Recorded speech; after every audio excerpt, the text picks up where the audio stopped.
আল জাজিরাকে doctor Mohammad Yunus একটি বক্তব্য দিয়েছে।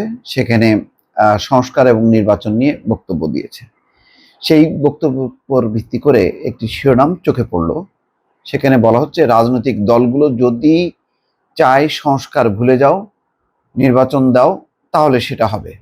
তো এই যে কথাটা, যে রাজনৈতিক দলগুলো যদি চায় নির্বাচন সংস্কার ভুলে যাও, নির্বাচন দাও, এই যে সংস্কার আর নির্বাচনটা কেন মুখোমুখি হচ্ছে, কেন সংস্কারটা রাজনৈতিক দল চাইবে না আর নির্বাচনটা কেন দ্রুত চাইবে, সংস্কারের বদলে নির্বাচন, বিষয়টা বেশ একটু গোলমেলে।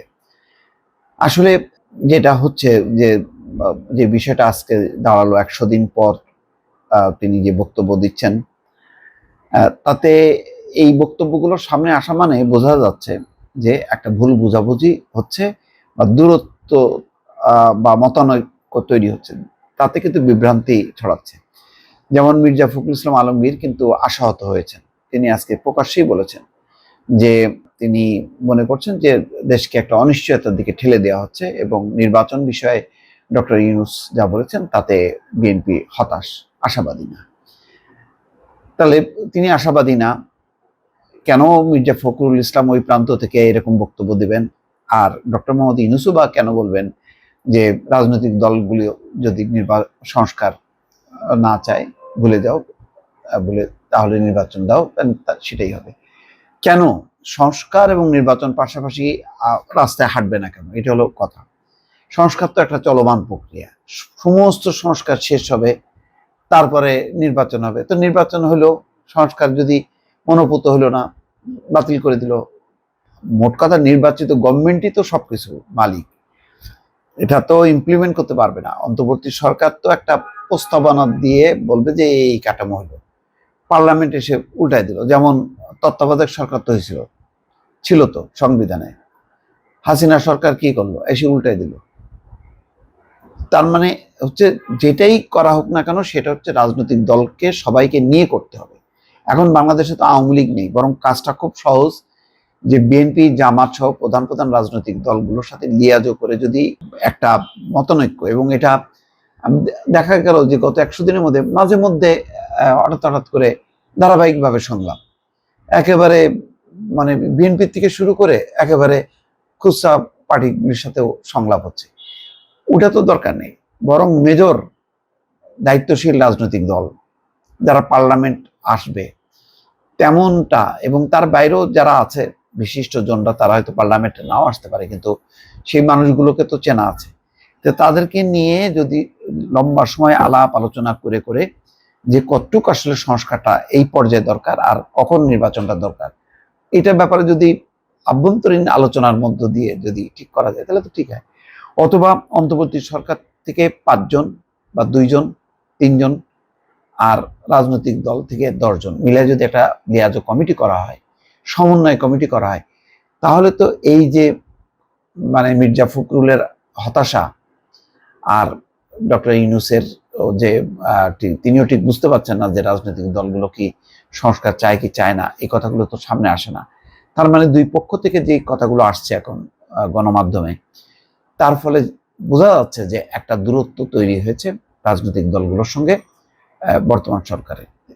তিনি যেমন বলছেন যে সরকার, নির্বাচন ও সংস্কার কাজ একসঙ্গে চলছে, ভালো। তবে জনগণ ও রাজনৈতিক দলগুলো যদি চায় সংস্কার ভুলে যাও, নির্বাচন দাও, তাহলে তাই করব।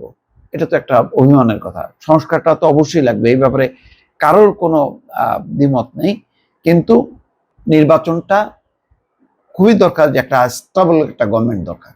অন্তর্বর্তী সরকার একটা গণঅভ্যুত্থানের মধ্য দিয়ে গঠিত হয়েছে।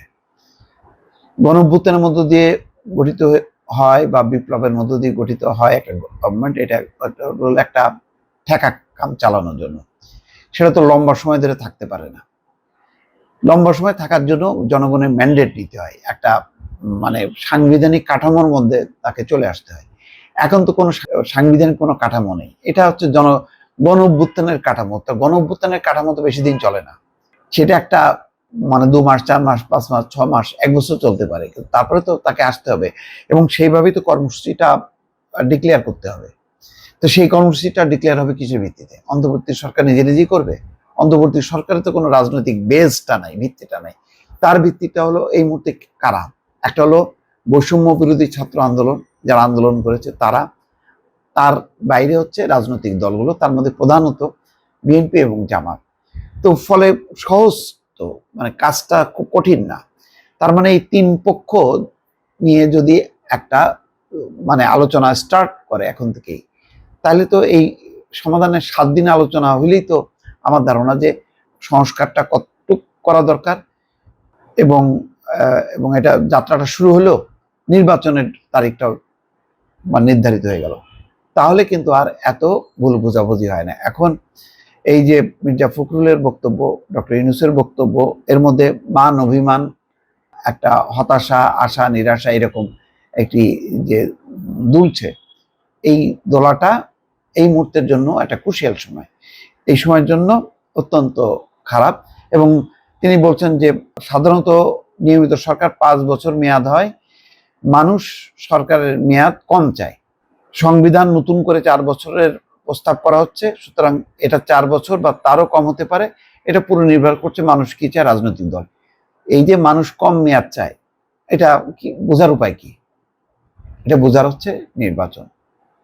নির্বাচন ছাড়া নিজেরা বোঝা যাবে না যে এটা গভর্নমেন্ট চাই 4 বছর কিনা। 4 বছরটা অনেকে মনে করতে পারে, তো 4 বছর পর পর নির্বাচন হওয়া মানে জনগণের ব্যাপক একটা অর্থের অপচয়। 5 বছরের মাথায় একটা নির্বাচনে অনেক টাকা খরচ হয়, সেটা কমানো হলে আরো মানে কম সময় হলে কোনো কাজ টার্গেট অনুযায়ী করা যায় না, ক্ষমতা আসতে না আসতে একটা নির্বাচনের তাড়া শুরু হয়ে যায়। তো এটা নিয়ে পক্ষে বিপক্ষে অনেক যুক্তি আছে, সবগুলো মিলায় এগুলো হলো পাবলিক এর মানে জনমতের উপর ছেড়ে দিতে হবে, নির্বাচনের মধ্যে দিয়ে মানুষ কি চায়।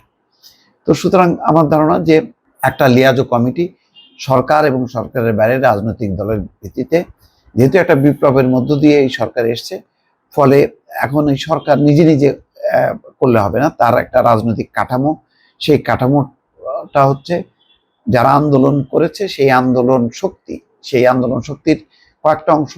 একটা হলো বৈষম্য বিরোধী ছাত্র আন্দোলন, জামাত, বিএনপি এবং বাম গণতান্ত্রিক জোট যারা আছে এদেরকে নিয়ে একটা কাঠামো তৈরি করে তাদেরকে বসাইতে হবে, বলতে হবে যে 7 দিন তারা ধারাবাহিকভাবে আলোচনা করে একটা সিদ্ধান্ত দেবে, সেই সিদ্ধান্ত অনুযায়ী অন্তর্বর্তী সরকার চলবে। এইভাবেই তো চলা উচিত এবং একটা সিদ্ধান্ত নেওয়া উচিত। দর্শক ভালো থাকবেন, আল্লাহ হাফেজ।